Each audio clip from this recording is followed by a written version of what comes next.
j'espère que vous allez bien. Alors nous revoilà aujourd'hui dans une nouvelle vidéo sur la chaîne 4e de couverture.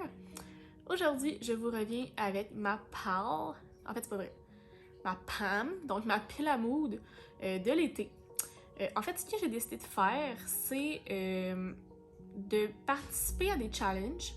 Donc je vais vous partager les catégories que j'ai choisies dans les challenges selon mes lectures. Puis, ben, c'est comme une pile à mood de l'été. Puis, ben, s'il y a d'autres challenges qui pop durant l'été, ben, je vais faire une partie 2, partie 3, et etc. Puis, dans le fond, ça va faire en sorte que ça va me faire une espèce de gros chapeau de lecture que je vais pouvoir piger dedans pour faire pour faire mes lectures. Fait que ça va orienter mes lectures, mais en même temps, ça sera pas trop contraignant. T'sais. Fait que je pense que ça va être ça l'objectif. Là, en ce moment, il y a 2 challenges qui ont été annoncés. Comme 3, mais bref, c'est un peu compliqué, mais il y a le Mai du bleu sur ta pale, organisé par MAPS, qui est juste au mois de juin, et dans le fond, c'est pour parler québécois, puis de lire québécois, en fait, là. Fait que c'est vraiment l'objectif. Puis, il y a le défi livresque estival qui est organisé pour une seconde année par Annie-Claude de la chaîne Encore une page, et ça, c'est un challenge qui est pour tout l'été, tu sais. Alors là, j'ai regardé les catégories, puis j'ai mis des livres pour me faire une pile à mood. Fait que ça va être ma première partie. Donc, si ce type de vidéo vous intéresse, je vous invite à faire le pouce en l'air. Abonnez-vous à ma chaîne et à mes différents réseaux sociaux si ce n'est pas encore fait. Les liens seront dans la barre d'informations. Et sur ce, commençons ma pile à mood.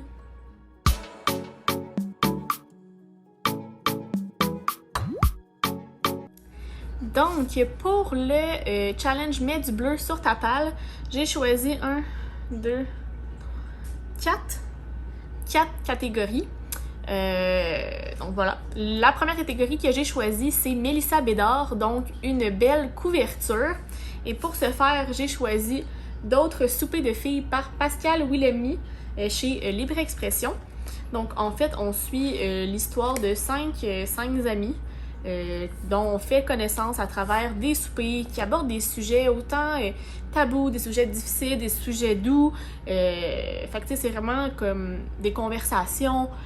Puis dans le fond, c'est comme des sujets qui sont abordés, puis ça amène autant du bonheur, des questionnements, des défis. Fait que c'est vraiment comme place à la discussion. Puis c'est très, je pense, relatable. Fait que ça dit que c'est un hommage à la solidarité entre femmes et à la force de l'amitié. Donc ça a l'air très très bon, ça a l'air assez doux comme lecture, puis j'aimais vraiment la couverture. Fait que, voilà pour la catégorie Mélissa Bédard. La deuxième catégorie que j'ai choisie, c'est Roxane Bruno, donc un livre que j'avais envie de lire, et j'ai choisi Place des érables, tome 1, quincaillerie J.A. Picard et Fils, de Louise Tremblay-Dessiome de chez Guy Saint-Jean, éditeur. Donc, on est dans les années 1960 et on suit une famille de génération en génération qui ont chacun leur quête, leurs objectifs, leurs défis, puis ils essaient de pas décevoir les autres de la famille, mais de continuer leur chemin. Fait que c'est quoi? C'est les Picards. Donc, le Joseph Armand, et il y a Joseph Arthur, il y a Joseph Alfred. Fait que sont beaucoup dans les JA. Fait qu'on suit cette belle famille-là au travers des années, puis dans leur quête de joie, de drame, de bonheur, et dans la quincaillerie J.A. et Fils. Donc j'ai toujours aimé les histoires de Louise Tremblay-Dessiome, puis ben là j'avais vraiment hâte de le découvrir. La troisième catégorie que j'ai choisie, c'est Richardson Zephyr, donc un livre drôle. Et pour ce faire, j'ai choisi On peut-tu rester amis de Marie-Ève Leclerc-Dion de chez Québec Amérique. Donc en fait, c'est l'ex de Philippe qui se questionne à savoir est-ce qu'on peut rester amis avec ses ex. Donc c'est un peu une histoire de comédie où on va peut-être certaines personnes peuvent se reconnaître là-dedans, à se poser les questions comme on peut encore faire telle affaire? Est-ce que ça encore, c'est possible de faire ça? Comme, Fait que ça a l'air très, très rigolo, très doux, puis très court. Je pense qu'il n'y a même pas de 200 pages, donc c'est sûr, je vais le dévorer assez rapidement. Finalement, la dernière catégorie que j'ai choisie pour ce défi-là, c'est Mehdi Boussaïdan, donc le premier livre que je trouve. Et à ce moment-là, c'était Road Trip, une virée mère-fille de Mélanie Cousineau de chez les éditeurs réunis. Donc, dans le fond, on suit Joali et Louane, qui sont mère-fille, qui décident de partir dans un road trip au Saguenay. Fait que, tu sais, des fois, on dit souvent que quand on fait un road trip, des fois, c'est pour aller chercher des questions, ben, des réponses à nos questions et tout ça. Fait que, on va voir là-dedans qu'est-ce qui attend à Louane et à Joali. Fait que, hein, une petite virée en décapotable durant l'été comme ça va être très doux, très bon. Let's go! Let's go! Maintenant, pour le défi livresque estival, il y a 2 menus. Il y a le menu douceur et chaleur, puis j'ai choisi là-dedans des catégories selon ce que j'avais dans ma bibliothèque et ce que j'avais sous la main. Donc, la première lecture soit dans le menu douceur qui est Solstice d'été, donc un livre de la littérature autochtone. J'ai choisi Wapki par Michel Jean et plusieurs auteurs de chez Stanké. Donc, c'est plusieurs nouvelles qui mettent de l'avant la culture autochtone. Donc, j'ai vraiment hâte de découvrir ça. Ça fait un petit bout qui est dans ma bibliothèque maintenant.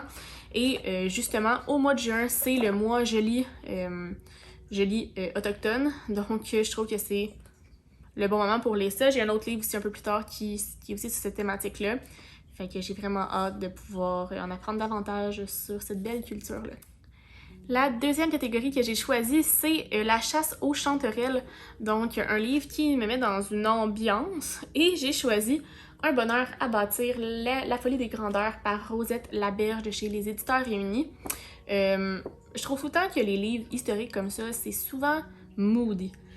C'est comme si tu te téléportes dans ces années-là, puis tu le vis comme si tu étais là. Puis là, dans le fond, dans ce livre-là, on est à Montréal en 1972, puis on suit la famille Maltais, qui a quand même de la difficulté à comme arriver. En plus, avec l'arrivée des Jeux olympiques, ça chamboule bien des affaires. Fait que comment on passe au travers de ça, comment ça va se passer. Fait que c'est ça, on va voir comment ils vont réussir à passer au travers l'année des Olympiques, puis comment ça va être prolifique pour eux ou pas du tout. Fait que j'ai vraiment hâte de découvrir cette belle histoire qui va me mettre dans un très bon mood. La troisième catégorie que j'ai choisie, c'est S'mores sur le feu. Donc, ça combine 3 choses que j'aime. Et dans le fond, j'ai choisi Le bonheur était là par Claire Zamora de chez Hugo Roman. Donc, une histoire où on suit une femme qui sait pas trop si elle doit tout quitter pour partir à Bali ou si bien elle doit rester puis s'occuper de sa compagnie puis comme se concentrer sur sa vie. Fait que moi, dans le fond, j'ai choisi ce livre-là parce que les 3 choses, c'est premièrement le voyage, donc là on parle de Bali beaucoup et tout ça, partir à la quête de ses objectifs. Deuxièmement, ben, de l'amitié, c'est comme une histoire d'amour, d'amitié, de comme devoir choisir des fois entre 2 trucs qui se ressemblent mais qui sont différents. Moi, ça me rejoint beaucoup.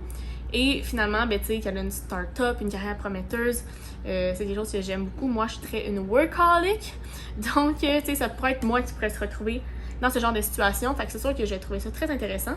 C'est quand même une bonne bricasse, fait que j'ai hâte de lire ça. Mais ça promet, puis regardez la belle couverture. C'est tellement beau. C'est inspirant. Ensuite, la dernière catégorie du menu douceur, c'est On the Road Again, donc en lien avec le voyage, escapade ou dans un autre pays. Puis là, tu vas me dire, ok, c'est vraiment poussé par les cheveux, mais j'ai choisi 365 jours, tome 1, par Blanca Lipinska. Donc, 365 jours, c'était un film à la base sur Netflix où on retrouve Don Massimo qui vit dans une grande... En fait, il est né dans une grande famille mafieuse en Sicile, puis il décide de kidnapper une fille qui s'appelle Laura, puis il essaie comme de gagner son cœur, puis c'est une romance wink-wink, on s'entend. Puis ben, dans le fond, il lance un défi, il dit si tu tombes pas amoureux de moi, je te laisse aller, mais si tu tombes pas amoureux, tu t'en vas, sinon ben, je te garde ici. Fait que, va-t-elle succomber au charme du beau Massimo? On va le savoir à la fin du livre. Maintenant, dans le menu chaleur, la première catégorie, c'est Everybody is Bikini Ready. Donc, un personnage issu de la diversité. Puis pour moi, j'ai choisi... puis tu sais, je suis allée pas dans la diversité culturelle, ben pas diversité genre de poids ou quoi que ce soit. Je suis allée dans la diversité culturelle encore une fois pour rejoindre mon joli autochtone en juin. Et donc je vais lire Atuk El Inu de Michel Jean. Ça fait un petit bout maintenant aussi, je lis dans ma palle. J'ai pris du retard dans mes lectures, mais ça va vraiment bien s'adapter à la situation. Puis c'est ça, c'est une réécriture de Michel Jean. Puis je trouve la couverture vraiment, vraiment belle. J'en ai entendu que des beaux commentaires. Fait que, hein, c'est une grand-mère et son petit-fils qui remontent des sentiers dans leur parcours respectif. Fait qu'on les suit là-dedans. Des chemins qui se croisent. On voit un peu le monde dans lequel il vit. On comprend des choses. Fait que j'ai vraiment hâte de découvrir ça. Ensuite, j'ai pris Glissade d'eau, que c'est comme aquatique, dans l'eau, quoi que ce soit. Et là, c'est très poussé par les cheveux, parce que je sais même pas si c'est vraiment une référence à l'eau. Mais il y a une référence dans le titre. Donc, Un océan de minutes par T.A. Lim de chez XYZ. Donc, en fait, Frank est un des personnages principaux, se meurt, puis Polly décide de s'engager auprès d'une entreprise qui l'amène dans le futur, et parce que c'est comme la seule façon qu'elle peut le sauver. Cependant, il se passe bien des affaires qui font en sorte qu'elle a de la difficulté à comme se revenir en l'année en soi, puis elle se demande si elle va revenir puis s'il va être vivant, ou elle aura tout fait ça pour rien ou quoi que ce soit. Fait que c'est assez touchant, j'ai hâte de voir, assez poignant probablement comme histoire, puis j'ai hâte de savoir la fin, tu sais, c'est comme... Qu'est-ce qui va se passer, tu sais. Ça promet. Troisième catégorie dans ce menu-là, c'est barbecue du dimanche, donc en lien avec la famille, les faux semblants, puis les secrets, et bien sûr, j'ai choisi de continuer la chronique des Bridgerton, donc je suis rendue à Bénédicte, donc le troisième de chez Flammarion Québec, écrit par Julia Quinn. Donc, dans celui-là, on suit Bénédicte, qui est le deuxième des enfants, si je ne m'abuse. Ouais, c'est ça. Puis, dans le fond, bien sûr, il tombe sous le charme d'une jeune femme, hein, puis il va aller essayer de la conquérir. C'est ça l'objectif de ces livres-là, c'est qu'ils tombent en amour. Voilà. Fait que bref, j'ai hâte de lire ça, parce que je trouve tellement beau les livres, puis c'est toujours bien bonbon à lire. Fait que, rendu là, hein, on dit pas non à ce genre de lecture-là. Avant-dernière catégorie, c'est Sex on the Beach, donc érotisme ou romance. Et j'ai choisi Disgrace par Brittany C. Cherry de chez Hugo Roman, dans la catégorie New Romance. Puis dans le fond, donc c'est une romance, une histoire d'amour qui débute avec un flirt d'été qui finalement, ils se séparent. Puis dans le fond, ils se demandent s'ils sont faits pour être ensemble. Tu sais, ça a l'air vraiment déchirant comme histoire, puis ça a l'air d'être très marquant. Brittany C. Cherry, c'est une bonne auteure. J'ai déjà lu deux de ses livres avant. Fait que c'est sûr que ça va être bon. Puis c'est quand même une grosse bricasse, là. C'est combien? C'est genre 450 pages. C'est ça. Ça promet. Hein? C'est curieux, en tout cas. J'ai vraiment hâte de voir ça. Et finalement, la dernière catégorie, c'est Lac aux sangsues, donc polar, horreur, policier. Et ben, c'est comme plus ou moins dans la catégorie, mais j'ai choisi Emprisonner l'entremonde, livre 3 de Maxime Poulain de chez Lisierne Rousse. Donc, on suit Taylor dans celui-là ici qui disparaît, puis hein, il essaie de la retrouver, parce qu'il est rendu où. Puis au même moment, en parallèle, il y a des corps qui disparaissent, en fait, il découvre des corps dans Brooklyn, fait que là, il essaie de comprendre si ça s'agit vraiment d'un tueur en série, qui est derrière ça, qu'est-ce qui se passe. Fait que, hein, les forces sont derrière eux, ils essaient encore une fois de les poursuivre. Est-ce qu'ils vont réussir à retrouver Taylor? Qu'est-ce qui va se passer? Ils vont trouver c'est qui le coupable de ces meurtres en série-là. Fait que, hein, j'ai bien aimé les deux premiers tomes, fait que j'ai vraiment hâte de lire celui-là. Surtout qu'il y a le quatrième qui sort à l'automne, fait que, hein, je vais être up to date. Parfait, ça. Et voilà, c'est qui conclut ma pile à mots de part 1 of the summer. Fait que plein de lectures qui me tentent, j'ai hâte de découvrir toutes ces belles histoires-là. Puis comme je vous dis, ben, s'il y a d'autres challenges qui pop en cours de route puis qui m'intéressent, ben, je vais vous faire une partie 2 puis ça va juste ajouter mon choix-peau, hein? Donc, si ce type de vidéo vous intéresse, je vous invite à faire le pouce en l'air. Abonnez-vous à ma chaîne et à mes différents réseaux sociaux si ce n'est pas encore fait. Les liens seront dans la barre d'informations. Et ben, sur ce, je vous souhaite de très belles lectures et on se reparle très bientôt dans une nouvelle vidéo. Bye bye!